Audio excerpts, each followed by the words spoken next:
Caramel হয়ে গিয়েছে।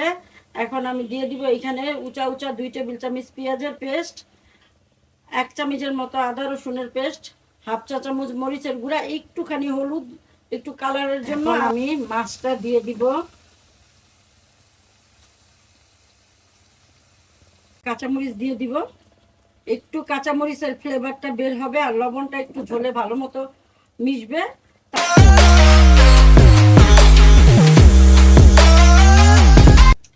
আসসালামু আলাইকুম ভিউয়ার্স, আজ আমি আরেকটি রেসিপি নিয়ে হাজির হলাম। তা হলো আমি তোমাদের কাতলা মাছ একটু অন্যরকম স্বাদে রান্না করে দেখাবো। আর এই মাছটা পোলাওর সাথেও খাওয়া যাবে, ভাতের সাথেও খাওয়া যাবে। আমি এটা শুধু লবণ আর একটু লেবুর রস দিয়ে মেখে রেখেছিলাম। এখন আমি একটু হালকা ভেজে নিব মাছগুলো। আমার মাছটা ভাজা হয়ে গিয়েছে। আমি এই মাছের তেলেই আমি ফোড়ন কাটবো। দিয়ে দিব একটা দারচিনি, একটা এলাচি, আর 2টা শুকনো মরিচ, 2টা তেজপাতা, আর এইখানে তোমরা বুঝতে পারো কিনা একটুখানি মেথি আর সরিষা আছে, কালো সরিষা। একটু ভেজে নিব। এখন দিয়ে দিব আমি 1 কাপের মতো পেঁয়াজটা আমি একটু বাদামি করে নিব। এই পর্যায়ে আমি দিয়ে দিব এই যে 1 চামচের থেকে কম একটু চিনিটা যাতে ক্যারামেল হয় এই পর্যন্ত অপেক্ষা করতে হবে।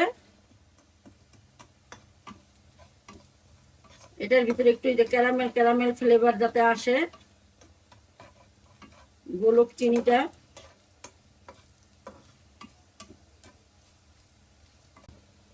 হ্যাঁ, চিনিটা আমার ক্যারামেল হয়ে গিয়েছে। এখন আমি দিয়ে দিব এখানে উঁচা উঁচা 2 টেবিল চামচ পেঁয়াজের পেস্ট, 1 চামচের মতো আদা রসুনের পেস্ট, হাফ চা চামচ মরিচের গুঁড়া, একটুখানি হলুদ, একটু কালারের জন্য, আর হাফ চামচ ধনিয়ার গুঁড়া।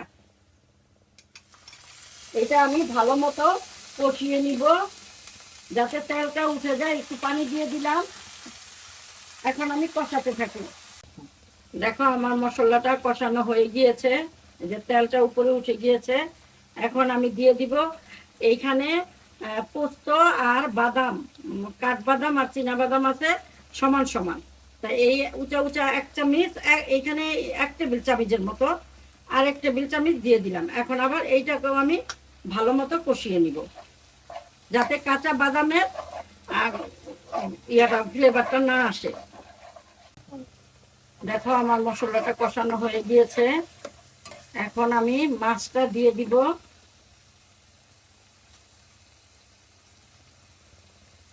মাছটা দিয়ে আমি এইখানে 1 কাপ দুধের সাথে 1 চা চামচ ভিনেগার মিলিয়ে রেখেছি। তোমরা চাইলে এটা না দিয়ে টক দইটাও দিতে পারো। আমি ঠিক এইটা আর কোনো পানি দিব না, এইটাই একদম লো আছে, এইটাই আমি রান্না করব। এখন এটা হতে থাকুক। ভিউয়ার্স, আমি মাছটাতে আগেই লবণ মেখে রেখেছিলাম, এই জন্য কিন্তু আমি গ্রেভিতে লবণ দিই নাই। আমি একটু লবণ দিয়ে দিব যাতে বেশি লবণ না হয়।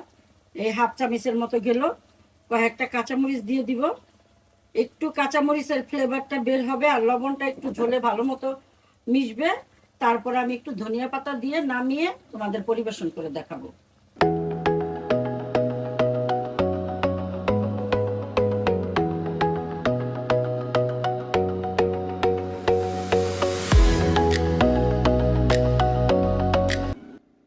দেখো ভিউয়ার্স, আমার রান্নাটা হয়ে গিয়েছে। আমি এই মাছের তরকারিটার নাম দিয়েছি কাতলা মাছের রেজালা। আমি ঠিক এইভাবেই রান্না করি। তোমরা সবাই রেজালা মাংস দিয়ে রান্না করে খেয়ে দেখেছো, ঠিক মাছ দিয়ে এইভাবে এটা তোমরা রুই মাছ দিয়েও রান্না করতে পারো।